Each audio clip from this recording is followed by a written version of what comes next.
Hey, welcome back, all my right thinkers. Thanks for tuning in. Check out your boy P Funk, thinking right out here in my lab, in the book. What I do for you. I got something nice for you today. It's all serpent power and serpent goddesses. Let's go. Rightisms, 25 rules to live by. Storytelling, story with a message. There's a message in the story for life. I give life lessons. You tune into receiving them. I appreciate you. We got a good thing going. Let's do what we do. Right thinking mission, that's what I'm on, is to enlighten, inspire, educate, and motivate you, the individual, to a higher spiritual level of enlightenment. Right thinkers way of life through mental and spiritual discipline. Practice daily will help and guide you to obtain your goal of reaching spiritual enlightenment, aka to know thyself. My mission is that all right thinkers know thyself. If you're a right thinker, your goal is to know thyself. You see where we're going with this? So let's get there together. And I ask the question. You know you will when I'm through. It's rhetorical. But if you don't have an answer for yourself, tune in. I can help you with that. That's what I do. A person who knows not and knows not that they know not is foolish. Disregard them. A person who knows not and knows that they know not is simple. You can teach them. That's what I do for you. Appreciate you too. Stay tuned. I got more for you. A person who knows not and believe and think that they know is dangerous. Avoid them. I do. A person who knows and knows not that they know is spiritually asleep. I can awaken them. I'm your spiritual alarm clock, here to wake you up with knowledge of self. That's what I do for you. A person who knows and knows that they know is wise. Follow them. All these persons reside in you. Right thinkers, know thyself. And to my be true. I got about 5 figures I'm going to show you, and all of them are different motifs of what we call serpent power. So let's start with I closed out on the last lesson. I'm going to start back up with this one. This is the guy praising the serpent, okay, offering up my yacht. The one down here, you see in India, he's touching himself in certain spots with the chakras. I'll break that down for you. And then we got one of the oldest pictures in India of the serpent power. And we got here, my classic, the Egyptian, with a Sar, Aset, and Isis on each side.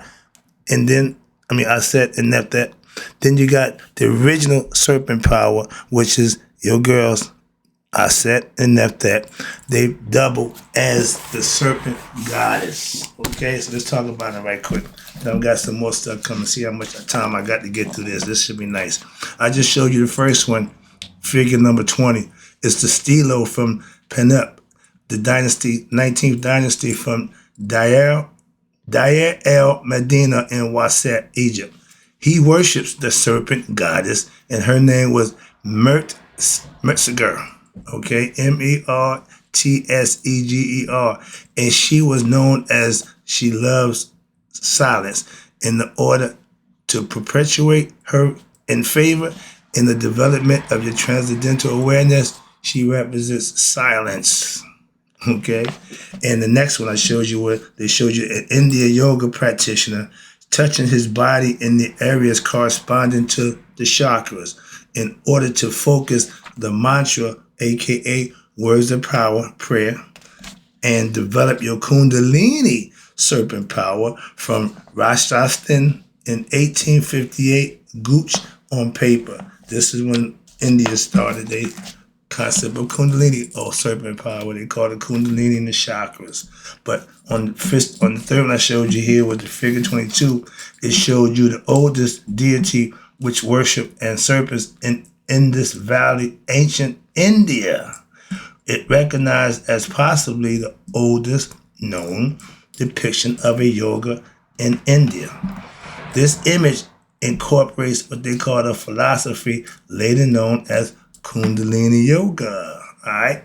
Next one, the bottom with Asar laying out on his bed with Aset and Nephet and the spirit hovering over top. That was figure number 23. The serpent goddess Aset and Nephet worship Asar, ancient Egypt, Africa. Now the hawk above symbolizes rising consciousness. You see me doing this back in the day. That's your consciousness rising. That's why the hawk or the falcon is spiritual, is recognized by the spirit with the head and the falcon. Okay, but the two goddesses represent the serpent power in Commission mysticism from the earliest period of ancient Egyptian history. We started it conceptually.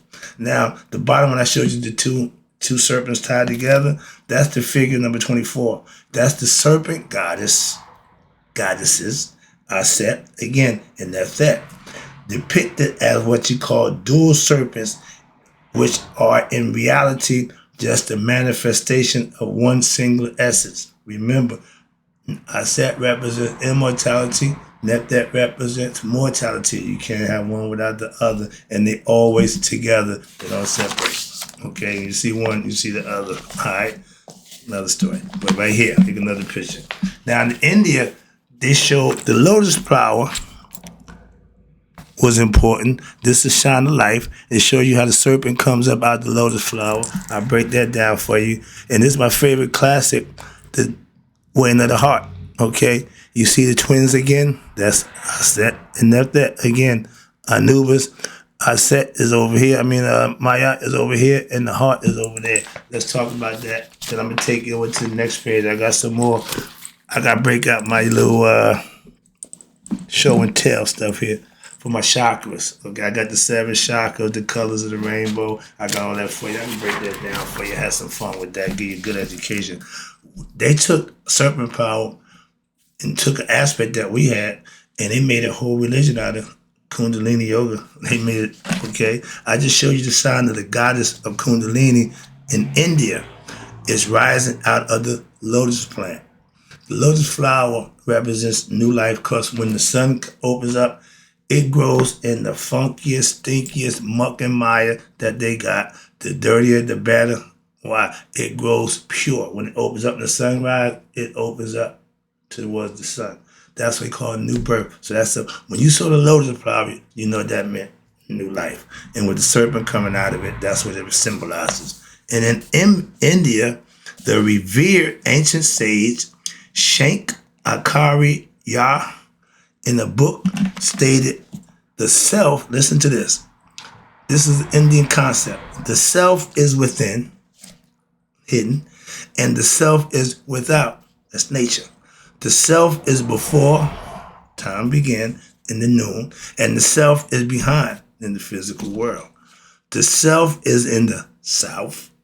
The self is in the north. The self likewise is above, and self is below. As above, so below. And this is a concept. I got the serpent for next page to break that down for you. But it's the embodied consciousness is none other than who? Your universal consciousness, a.k.a. God. We call it the self. That's the know thyself concept. I break it down for you as we go. And then right here, this is the weighing of the heart. If your heart going against that scale and you got Mayat on the other side, this time not the feather, but the actual Mayat doll. And if your heart is heavier than that, bye-bye. And on the other page, you see right here, that's Amet. Half crocodile, half lion, and half hippopotamus. 3 animals in one. And you see what he biting right here? If you only got 3 levels of your chakras open, you ain't making it, okay? That means you still on the beastly nature. The first monument that we made was the Sphinx. It showed you the lioness body, but the head of a human. That means you got to become conscious. If not, you still living on the beastly nature. I gave that lesson years ago, but that was the concept with that, all right? But let's talk about this right here, the heart. The papyrus on the Quinlan Linden Museum is displaying what they call the rings. We call it the serpentine, the rings of Mayat, right here. Okay? And they go from the sacrum, 1, 2, 3, up to 7. All right, we break that down as we go. But on the scales over here, the life force, the spirit above to the heart, it says, displaying the rings signifying what they call the serpentine path of the life force from the spirit above, which is in the head, to the heart below, which is here in the chest, and the level of your spiritual consciousness. How aware did you get? How maya did you live? And the chakras, or what we call them, the psycho spiritual consciousness centers. They're numbered, they're labeled, they all have a purpose and a reason right here. Okay. And each of the rose petals, I'm gonna break it down for you as we go. This is the first base. This is the root chakra. It's red. They come in colors. All right. Read it for you right quick. The base chakra, I am connected with the energy of Mother Earth. My body, mind, and spirit are grounded, centered, and purified through daily righteous living. Okay, that's the first one. And you see right here, the lotus flower, it has it got 4 petals. Okay, now each one of these plants got petals on them. This is coming up next. This is solar chakra, number 2. All right, it's orange. Okay, and it says, I love all dimensions of myself. I delight in weaving the creative tapestry that is my life. How you live your life, you in control over it. Okay, and this one here, the orange one, has 2, 4. It has 6. Root chakra have 4. I'm keeping count because they're gonna add it to 144. Shh. That's how many Christians are supposed to go to heaven. No, it's a whole different symbology. They misinterpret that one. It's the lotus flower, lotus plant, and each petal represents something. All right, we get to the yellow. These 3 colors here: red, orange, McDonald's, Wendy's, and who the other one? But they all show you the big fashion signs, right? What? Lure you in. Okay, the psychic, they know that. But those are 3 things. If you live on them levels, I got the next lesson. I'm gonna break that down for you. I want to get it in right quick, so when I go to it, you pretty much understand it from the base I'm giving you now. This is considered the 4th chakra. Now, when you get here, your heart has opened up. That's why it's green. With the green chakra. You see the petals? I think it should be 16 on here. This is 12, the next one's 16. This has 12 roses, plants, and lotus flower. Then you get to the blue, okay? Throat, how you speak. The throat chakra, okay, it's number 5. I am, what? Aligned with my higher truth. Start to live right, talk, Makaru, speaking from the heart, truth. And I communicate this with love and honor. My words echo softly within the universe. Quiet voice talking to God when he's speaking. Now this should be indigo.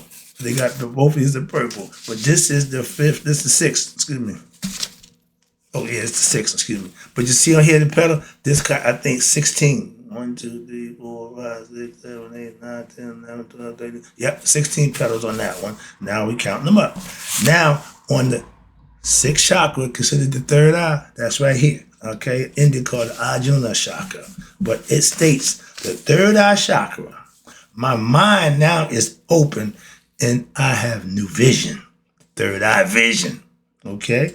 I expand my awareness. You becoming conscious through what? My higher self, aka God. You becoming conscious of who you are and being one with God. Then this only got 2 on it, right? This is number 6. Number 7, last one. Ding, ding, ding, ding, ding. This is supposed to be the 1,000 lotus plants on here. Okay. But this is the crown chakra, top of the head. I am now connected to who? The divine. I'm connected to the divine source. I know I'm connected with what? The all of universe. I am light. I trust. Wait a minute. I am light. I trust. Okay. In God I trust. Again, these is all philosophical concepts that they practice. If you was in India, you had to master every year. You took a year to master each ring on the chakras. That was important. As a Mason, I gave you a year to learn each degree. So it took 7 years to become a Master Mason if you're dealing with me. I play by the rules. All right, but that was a quick rundown to the chakras. Now, over here, you see the letters here, the numbers from the rings on the chakra ring? 1, 2, 3. Now, each one of my signify, I just broke down for you. And on the next page, I'm going to break it down for you with the ignorant side and the meditative side. So I'll get to that 1 second. Let's talk about, we call them the energy centers.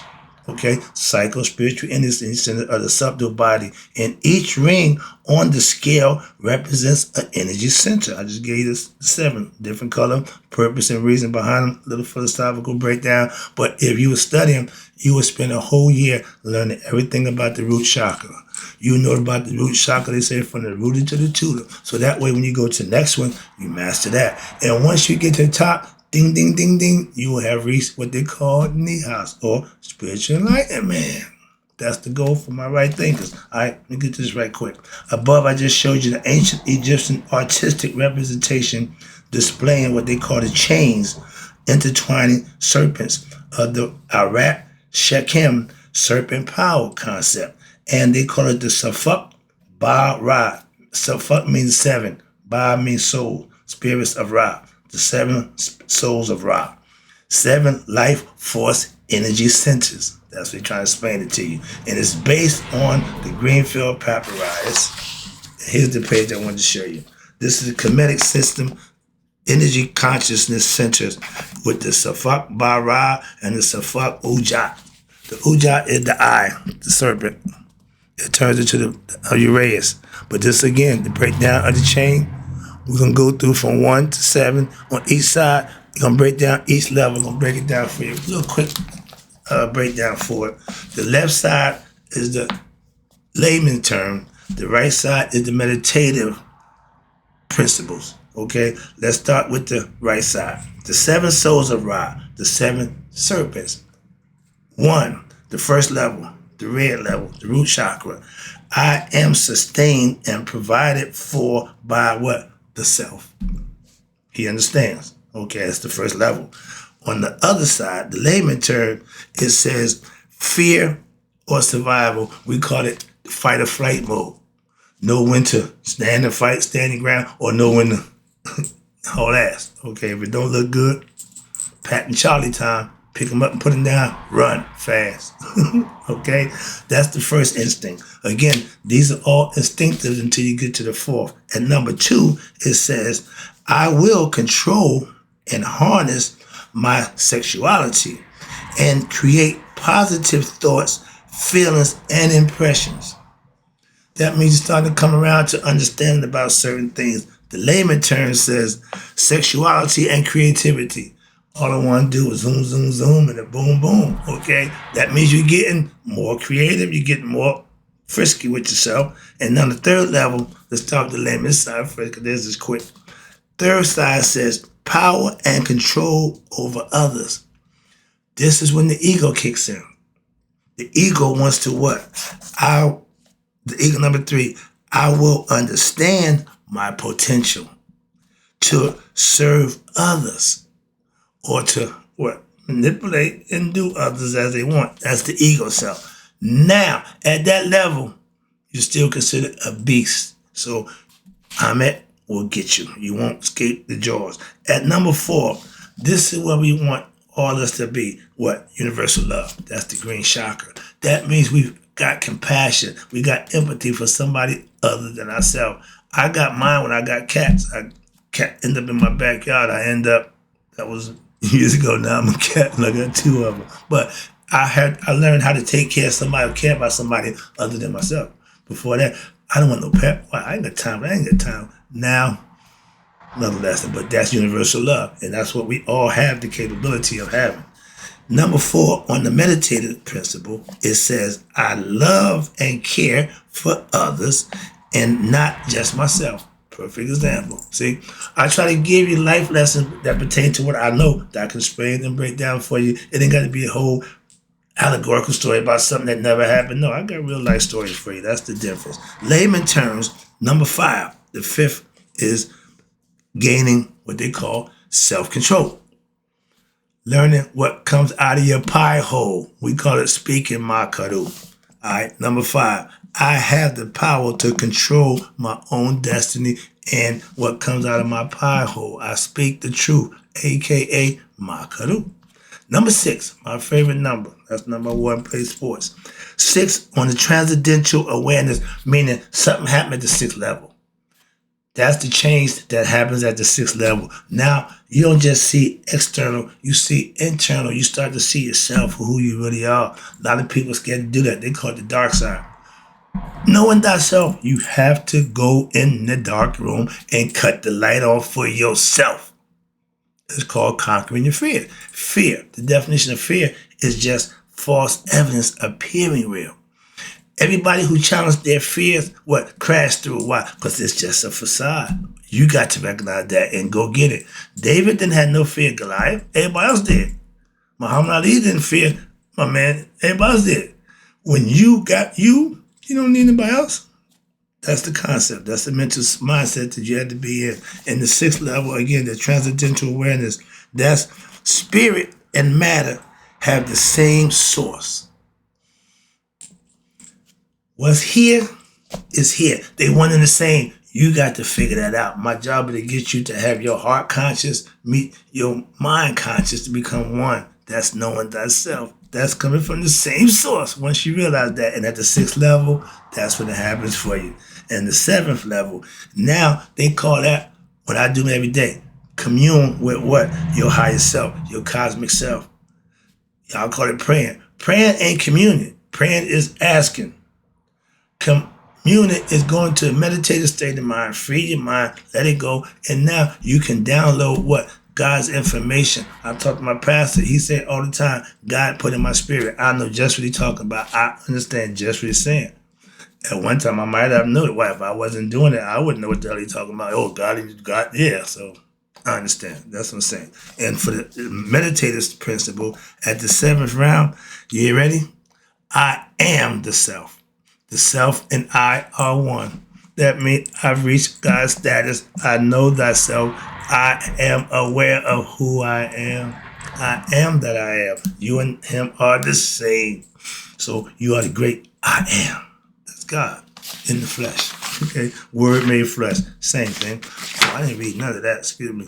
I got to read the top. I went to the whole page and didn't read the stuff. All right, let me talk about this right quick. The secret iconograph holds the keys to understanding what the origins and the nature of what we call life force energy. First of all, note that all of the goddesses are what? Serpents. Notice that? All the female goddesses are serpents. The males are frogs. Another breakdown of understanding philosophical concepts. But this is confirmed by what? The determinative of the end of each name. If an N in a T, it's a female. Go with me. Next, the female lion symbolism is used with the goddess of creation. Remember her? Tefnut? She had the female lion here, okay? And this energy manifests in its grosser state in the form of who? Sekhmet.